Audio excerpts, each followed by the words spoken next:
Have you ever considered making a podcast? Well, Spotify has a great platform that lets you make them very easily, distribute them everywhere. You can even earn money while doing so, and it's all in one place. And the best part, it's all for free. It's called Spotify for Podcasters, and it's really simple to get started. So you record and edit your podcast right from your phone, your computer, whichever one that you like. And then when you publish them, they distribute your podcast directly to Spotify and also everywhere else that podcasts are heard. You can do video podcasts, you can interact with your audience with Q&As and polls. And once they're up and running, like I mentioned before, you can even earn money through your podcast in a variety of ways through things like ads and podcast subscriptions. And of course, it's totally free to use. There is no catch. When I started Plant School, I used Spotify for Podcasters, and I continue to use it because I love it. It's super easy to use, and it gives me everything that I need as a podcaster. So if you have ever wanted to start your own podcast, I highly recommend that you try out Spotify for Podcasters. You can download the app or go to www.spotify.com/podcasters to get started. Welcome to the Plant School Podcast. I'm Rachel, and here we learn about plants, how to care for them, how they work, and I keep it simple and taught in a way that anyone from beginner to expert can enjoy. Join me in Plant School. Hello and welcome to Plant School. If you can tell by my voice in these first few seconds, I am quite sick, and it is Wednesday night. When do I post these episodes for Plant School Podcast? Thursday morning. So I was really hoping that by the time I was ready to record, which was days ago, that I would be feeling better and my voice would be okay and I wouldn't be coughing. But unfortunately, that is not the reality. Sometimes this happens. And so, instead of making pregnant and exhausted Rachel have to edit out a bajillion coughs throughout a new episode, I am going to be doing a rerun. You guys can tell by the title that it's going to be a rerun. So we're going to re-listen to how to decorate your home with houseplants. And I had two interior designers on, Dee and Alicjia. They were so fun to talk to, shared so much good info. Whenever I listen to this episode, this sounds like all I do is listen to my podcast. I promise I don't. But I have re-listened to this one. And when I do, I always just feel such a drive to decorate my home and go in and figure out how to best place my plants and serve my space. So I really love it for that fact that it's just so motivating. I hope you guys feel that as well. And I also hope that you are understanding of me being sick, just dealing with this. I know I kind of fly by the seat of my pants sometimes with this podcast, but that's just how I get things done. That's just the reality of my time constraints, being a mom, things like that. So I hope you guys understand that, and I hope you enjoy listening to this rerun. Without further ado, here is that episode, and I will catch you next week with a brand new episode. All right, guys. So today, like I introduced, we have Dee from Tea Over Interiors podcast. You do interior design, is that correct? Yes, I'm an interior designer. Yeah, and you guys stage homes and do everything with houses, basically. A lot of things that I'm not good at. I can take care of plants, but as far as interior design, I'm lacking in that. So I'm so excited to talk to Dee today. We're going to be talking today about how to incorporate plants into the design of our homes. I feel like Dee is going to share a lot of great stuff with us of hopefully helping us with where to put them, how to have them look good in your homes. That's something that I struggle with. So take it away, Dee. Let us know all your tips and tricks. Okay, so when it comes to interior design and when it comes to decorating your home, the most important thing is to love what you're doing and to have fun with it, right? When it comes to plants, I think of plants as like an accessory. Maybe instead of buying some accessories or little tchotchkes to put around your house, you put little plants. And sometimes you can find at nurseries or Alicjia or places like that or Trader Joe's, you can find these little succulents sometimes or little flowering plants in these tiny pots. And let's say you have a space that you want to decorate. So let's say you have a bookcase and you don't have a lot of books, but you have this bookcase and you want to try to style it. I would say you can mix it up with some books and you can add these little potted plants as accessories to your styling. So let's say you stack the books on the side and then maybe you put a little plant on top. But it's always important to remember scale and proportion. So we've talked about this before on one of our podcasts, the principles of design. You always want to pay attention to scale and pay attention to, what did I say? Scale and, the negative space that you're working around. So you don't want to use anything too small, but let's say you have a small area, then you can use like a small plant to accent it. So it's very nice to use plants in that way as an accessory. So some people leave plants by their bedside. I think having a plant by your bedside or on a bedside table you may have or your nightstand, it's nice to have a plant that is proportional to your nightstand size and what you have on your nightstand because it gives you oxygen at night. And if you choose the right plant, then you'll get the benefits from that. I like to keep English ivy in a bedroom. I think that's a nice plant to have in a bedroom. And so, you can keep them by your nightstand. And another thing too, when you're decorating, don't forget those corners. So there are some plants that you can put in corners. I used to be obsessed with putting palm plants in corners. However, they don't live there very well unless you have a window near it and it can get some light. But that's where you would come in and explain like how to take care of that palm.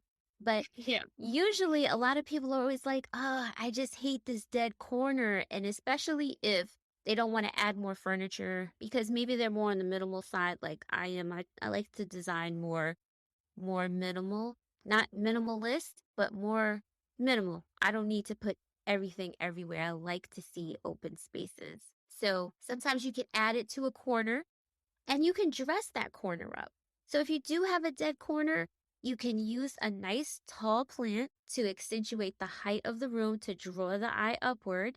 And you can create a little reading nook. That is my favorite thing to create in a corner. You can do like a reading nook, or you can do, let's say you like to craft or something. You can get like a small craft desk, depending on how your corner is situated. You can create a little vignette, a little moment there with your plant lending itself as a nice accent. And so let's talk about when you do have a plant, how do you make it look good?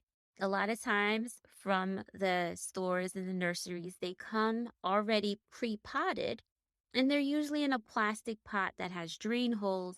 But you want to then find yourself a really pretty vessel to put that plant in. Now, I don't always necessarily use what they consider planters. You can sometimes use garbage can. I know it might sound weird, but sometimes garbage cans look like the planters that you could buy in the store and they're a little less.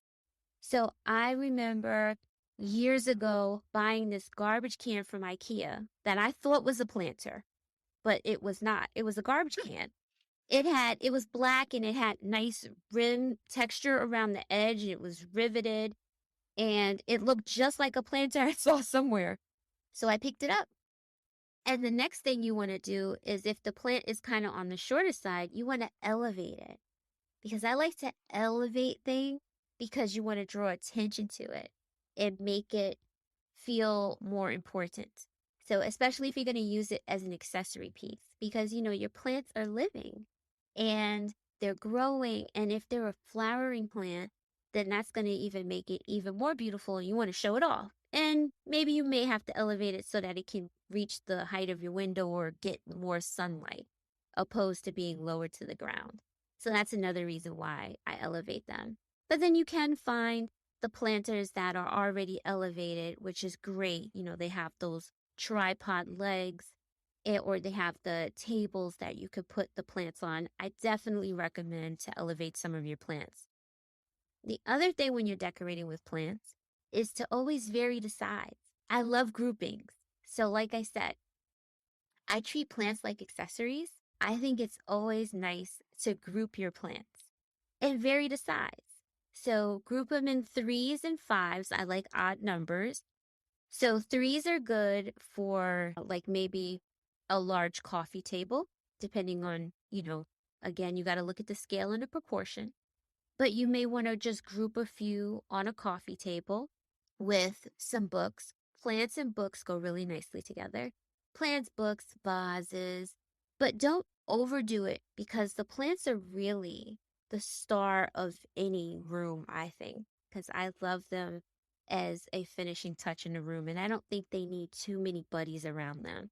Unless you have a really cool piece of sculpture that you want to put next to the plant that you think it will look good next to, it gives it some character and structure, then I say go for it. But again, have some fun when you're doing that. I do have one question. Can I interrupt you so quick? Oh, yes, I'm sorry. I forgot to ask you if you had questions. No. So as you were talking about getting pots and maybe sometimes garbage cans, they're cute. What are like your go-to places? Because I have a lot of plants that are currently just in their nursery pots. And I'm trying to think like, you like to go to TJ Maxx? Do you like to go to Ross? Sometimes you got to go to some unexpected places to find things like this, especially when we're talking about vessels for a plant. You're looking for something that's very unique because you want to treat your plant, like I said, as if it's an accessory. So you don't want to put it in just a boring old everyday planter that you may have seen at someone else's house. So yes, go to Ross. Go to, what is it, Tuesday? There's a place, I think it's only in Florida. So if it's called something Tuesday. You'll know what I'm talking about. So you have Ross, you have that. You have no more Pier 1, at least out here in New York. So it was Pier 1. They had really great vessels. And you can use anything as a planter, I think. Right, Rachel? Yep. Yeah. So you might find like a really large bowl that's pretty, or a really nice vase or something ceramic.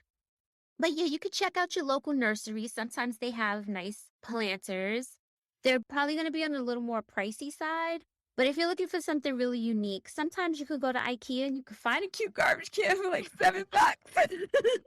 And it looks like a planter. It has the trick is is the shape. You got to scope out the shape and you have to say, does this look like a trash can?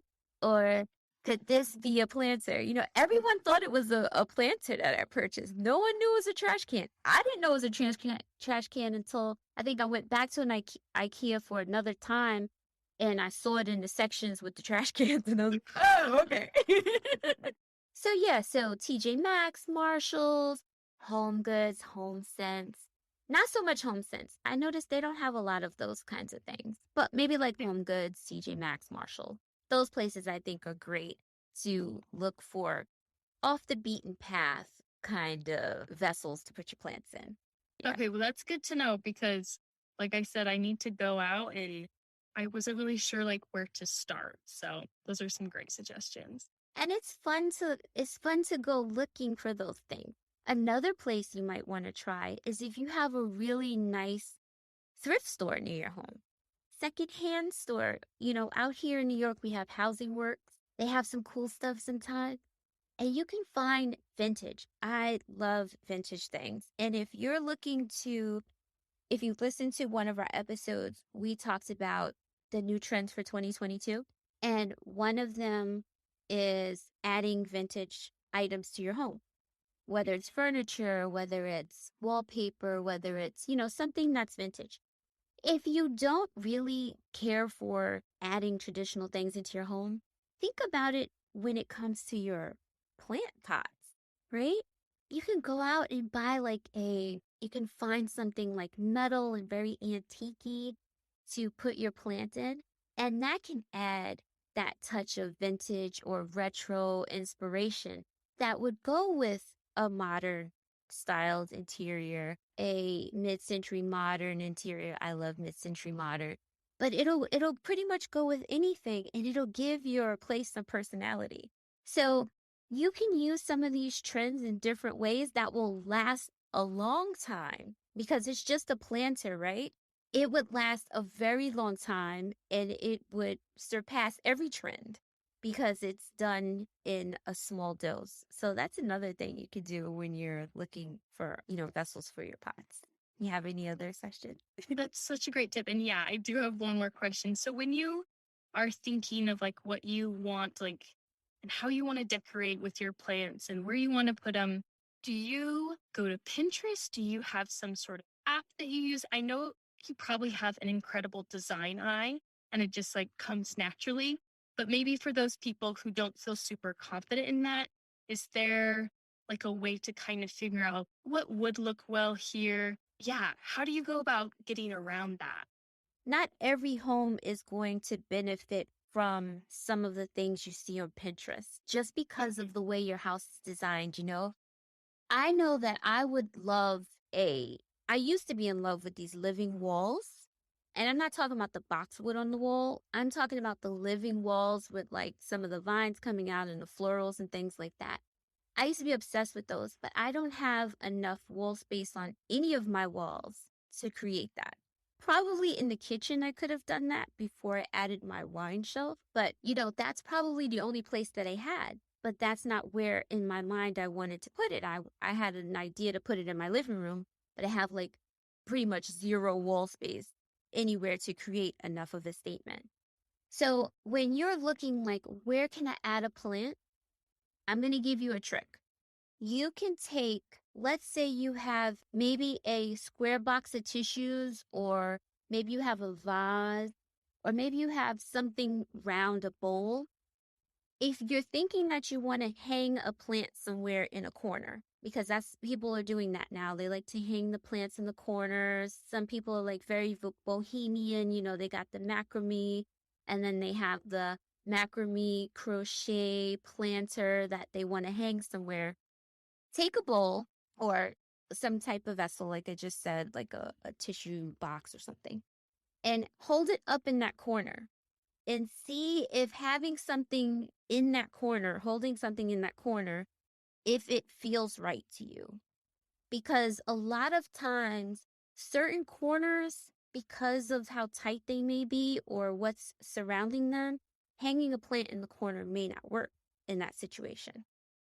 Maybe you have a smaller wall and you're like, I don't have a floor to place a plant on because I can't put it here because it's in the walkway. I can't put it here because it's in front of the radiator. I can't put it here because whatever.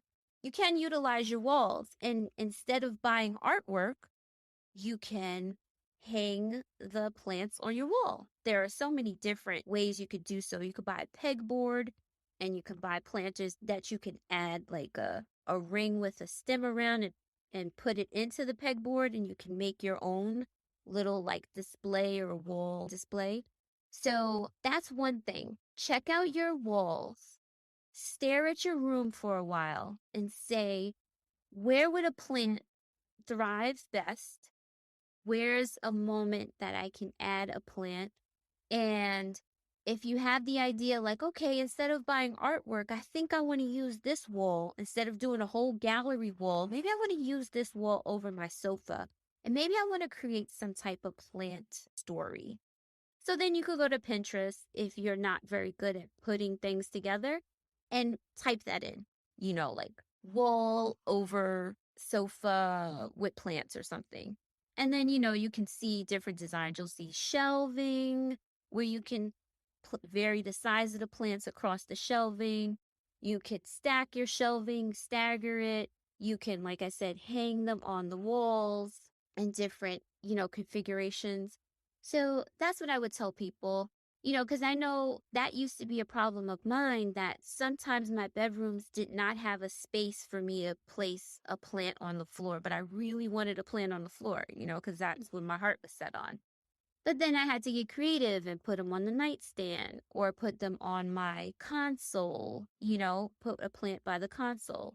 So you have to just really look at your space, assess how everything is set up, and then utilize the things that you have in your home to try to mimic it. Like, okay, if I were to put something here, how would it look? Would it work? What's the size that I would use?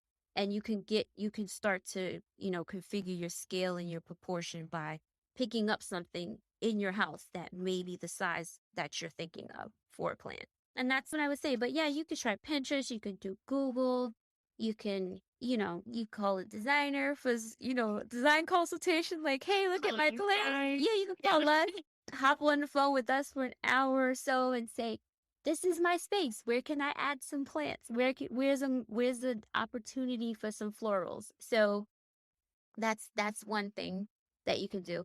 And always tables. If you have a table, that's always a great place to start, right? So if you have a dining room table or you have a kitchen table, go ahead and buy yourself something that is long and tall that you can maybe put on your table in a nice pot in the center, and you won't have to decorate with anything else because that will make your statement for you. So that's another thing you could do too. You could start there. Gotcha. That's helpful because I'm never sure of exactly where to go. And I know a lot of it just depends on you personally and like what that person likes in their home. But those are some good tips. Go to Pinterest maybe for inspiration, but don't feel like you have to be copying it because every home is so different. But It's so different. And just get like inspiration from there. You never want to copy somebody else's idea because it's their idea. You can yeah. you can do something similar. So do you have any like houseplants that you love to design with? Like if someone asks you, I want houseplants in my home, what are your like go-to houseplants that you love using? My go-to plants are, well, it's going to be a couple things. They're not all plants, but they're from the floral world. I love using snake plants. I like them because they have height and they can help create that drama. And I know that they're low maintenance. I love palms, but I feel bad telling people to get a palm and then maybe they're not a plant person and then they don't take care of it. But a snake plant's kind of hard to kill, so that might be a good one. But I love snake plants just because of that. The other thing, I love eucalyptus. I love to use the eucalyptus leaves, and once they die, then I like to use them even as dried out. I like those. And then I also like to decorate with baby's breath. It's not something a lot of people use, but I love it because it's white. And when you put so much of it into like a beautiful vase or something, it's very low maintenance and you can let that dry out too. And you can have it for years and years. Those are a couple things that I decorate with, to add color, to add some texture. And let's see, what else would I use? African violet. I like African violet. Yeah, that's a good They one. have really pretty flowers and they're kind of easy to care for a little bit. Those would be my go-tos. Okay, that's good to know. The baby's breath one is something I would have never thought of. That's something unique that I've never really shared with anyone before, but that's something that I do.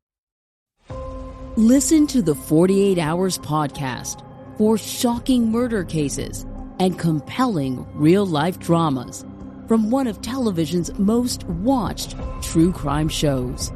Go behind the scenes of each episode with award-winning CBS News correspondents and producers in Postmortem, a weekly deep dive. Listen to 48 Hours wherever you get your podcasts. I think Alicia's on the line with us. Alicia? Hi, how are you? Hey, Alicia. So we were just finishing our conversation about decorating with houseplants. And I was just going through where to find planters, good places to find planters. So do you have any places that you would recommend people to find planters? Well, I think this is regional, but there's a place called Ollie's that's really great. It's a place that has these seasonal items, beautiful, beautiful planters every pre-spring and then at the end of a season.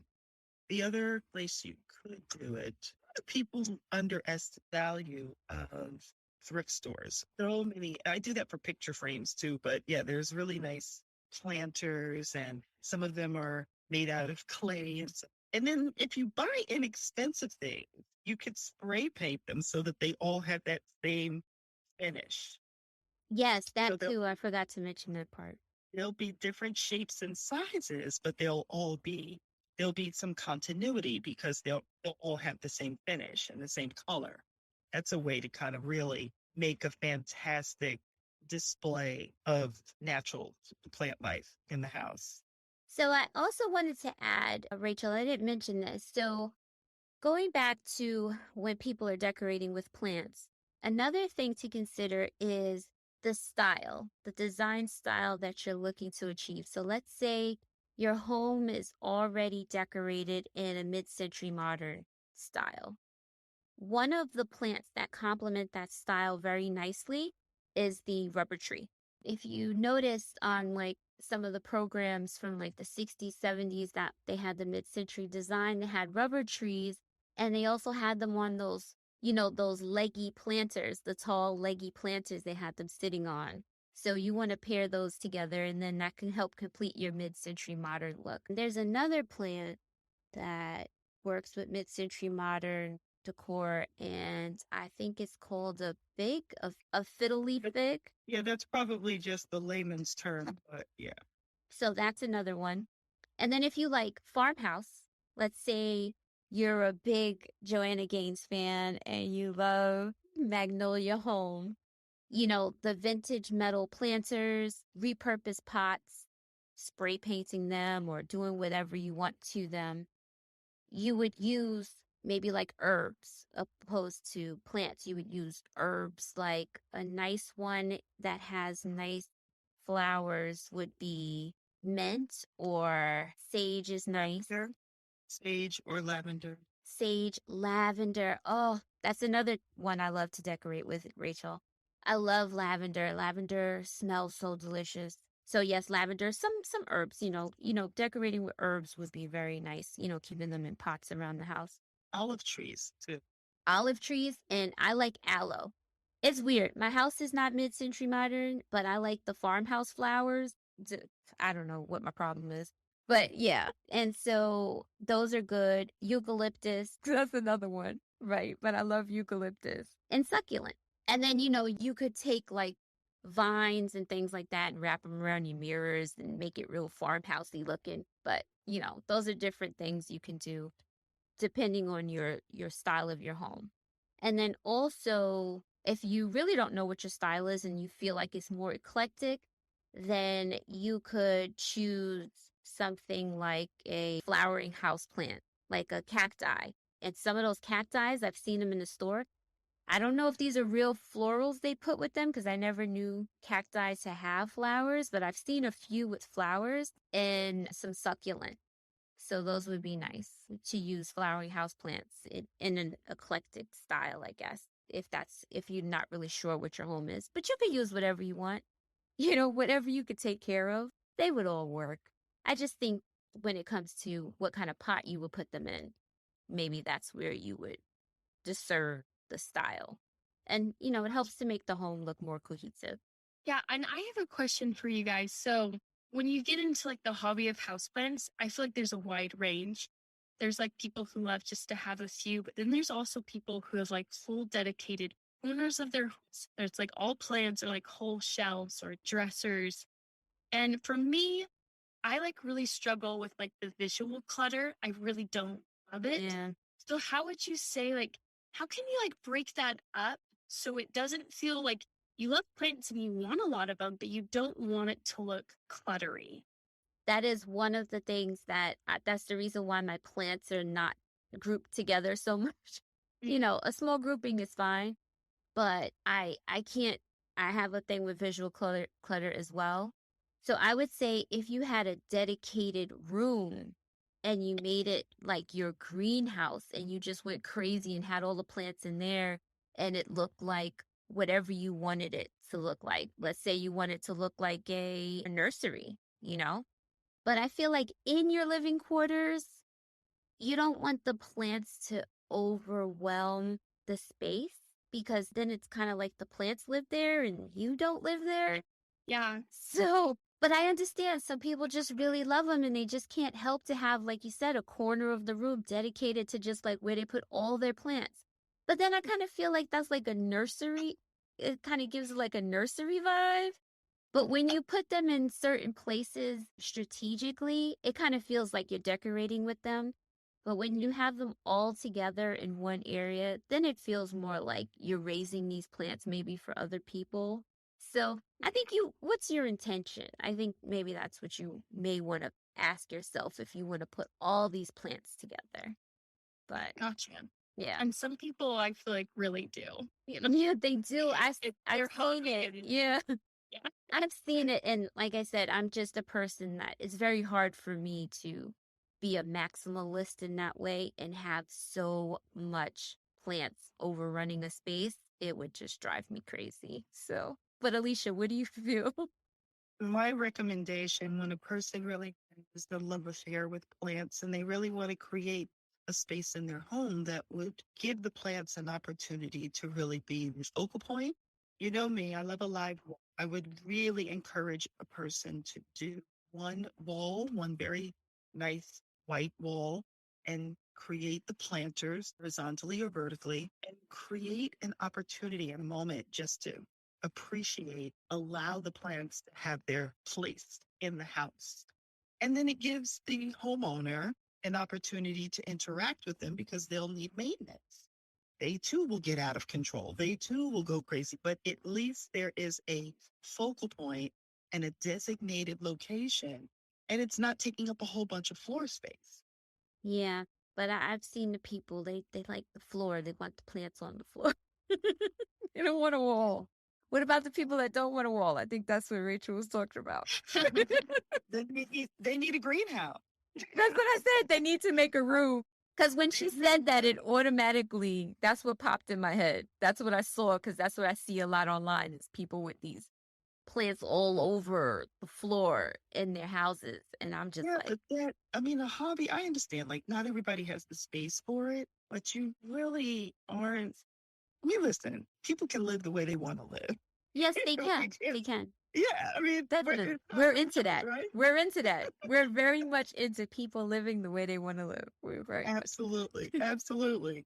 But if you're asking, But if you're actually, if you're asking for a professional perspective, then there's a way to really put that together and make it look intentional and make it look, really nice and just really respect the plants too. Like the plants don't need to be, it doesn't need to be a forest in the corner. yeah, and I think that a lot of people that love that many plants, they always live in these small quarters.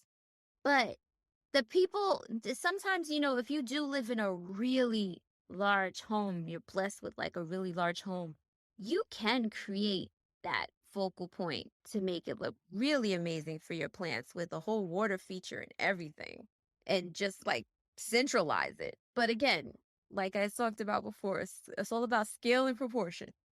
So what's the ratio between person, plants, and furniture? So you know what I really love, although once again, this is not something that everyone will have the ability to do. But there's this wonderful little it's an exterior but interior exterior space in a home. But usually it's an enclosed area that you could access through one of the rooms or maybe two of the rooms in the house, and it's centrally located. It is this outdoor space, or it has sun windows. What do you call those? Sunlights? What they call them? Oh my gosh! Like a corridor with windows? In the ceiling, Oh, skylights, yeah. skylights. Oh my lord! I just had like a brain burn. But yeah, and if they have like these skylights, and this is an interior space, you can actually appreciate that room from every other room in the house. That's an architectural, that's something that you get really lucky if you're able to have it as part of your architecture or create. Or create it. Yeah, but that room is just for your live. Yeah, that's what I was saying. Just have a room with your plants. Yeah. Because, Yeah, but not like a room, like take a bedroom and turn it into the. No. You want to be able to appreciate those plants, live with them, have them part of the architecture of the environment. But that's not everyone's house that's going to have that because that's a luxury. It's a luxury, yeah. That goes to the biophilic design that I love. I would definitely create something for a person that's willing to, do some construction on their house and change it up to allow that nature to live a little bit more with them. But I think it's great when people want to live with plants because they represent life and they give you oxygen. So they should be our best friends, right? Yeah, I'm sure if I asked anyone that's like listening to Plant School, if you could have a greenhouse in your home, would you take it? And everyone would say yes. Yeah. That'd be ideal. You can have those little greenhouses. Have you ever seen them?